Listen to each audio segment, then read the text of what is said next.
hasozegwa indwi ya 18 mw'ihiganwa rikuru ry'umupira w'amaguru mu Burundi ku bibuga bitandukanye. Mu rukino abatari bake bari biteze n'urukino rwahuje Bumamuru n'umugwi wa Vitaro, aho urukino rwarangiye Vitaro itsinze Bumamuru igitsindo kimwe ku busa, mbere rukaba rwari rwatewe iteka n'umushikiranganje wo kwivuna abansi Alet Libere Mutabazi ari kumwe no gutwara ishirahamwe ry'umupira w'amaguru mu Burundi Alexandre Muyenge. Kubwa sahabo Paris mumenyereza w'umugwi wa Vitaro ngo numunezero udasanzwe kuko Bumamuru n'umugwi utoroshe. Numunezero uko ni ekipi itoroshe, ni ekipi ikomeye cyane. Bashoboye gukina nabone neza, nibaza ko ari amahirwe yo gutsinda twabarushije. Ni kwa kundi nyene twabanje mu gice ca mbere kubaraba tuje inyuma, mugabo mu gice ca kabiri tubasanga iwabo turashobora kuba pressa sinzingene bavyita mu Kirundi, ama twashobora kuronka igori. Haracari urugendo, haracari izindi ekipe zikomeye, turacakira n'ama ekipe zose zo muri première division. Ni ekipe zikomeye tuzobandanya dukora kugira ngo turondere ico gikombe. Usendeshimiye aronse ikarata y'umuhondo, ariko nabonye utavyumvikaye ko n'umuhagarikizi wa kane.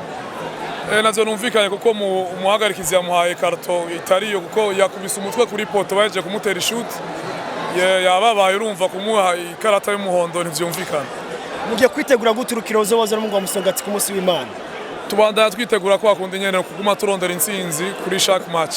Umumenyereza w'umugwi wa Bumamuru Ale Olivier Niyungeko ntitwashoboye kumuronka kuko agashavu kari kose inyuma y'ugo rukino. Abakunzi b'uwo mugwi wa Bumamuru bavuga yuko ugo rukino umuhagarikizi ku minota 5 yongeye arurangije iyo minota itarahera. Bamwe mu bakunzi b'umugwi wa Bumamuru ngo namahigwe yabuze urukino rwari rumeze neza.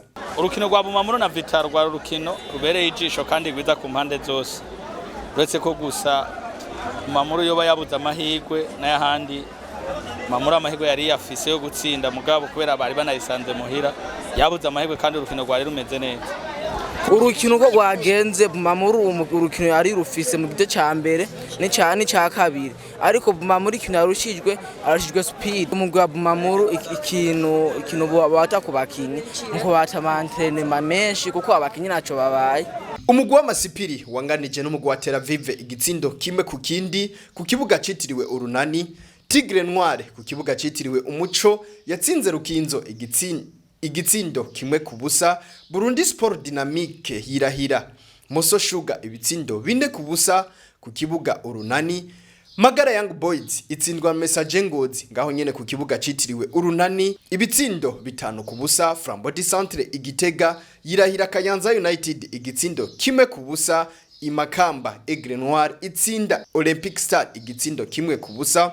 Musongati ku kibuga citiriwe Ingoma itsinda Interstar ibitsindo 2-1, nayo Bumamuru ica itsindwa n'umugwi wa Vitaro igitsindo kimwe ku busa. Indwi ya 18 ikaba isozerewe, umugwi wa Vitaro uri mu kibanza ca mbere n'amanota 45, Frambody Centre mu kibanza ca kabiri n'amanota 41, Musongati mu kibanza ca gatatu n'amanota 37, Aigle Noir mu kibanza ca kane n'amanota 36. Mu bibanza vya nyuma Kayanza United mu kibanza ca 14 n'amanota 18, Tel Aviv mu kibanza ca 15 n'amanota 12, mu kibanza ca nyuma Magara Young Boys ni nota rimwe mu nkino 18.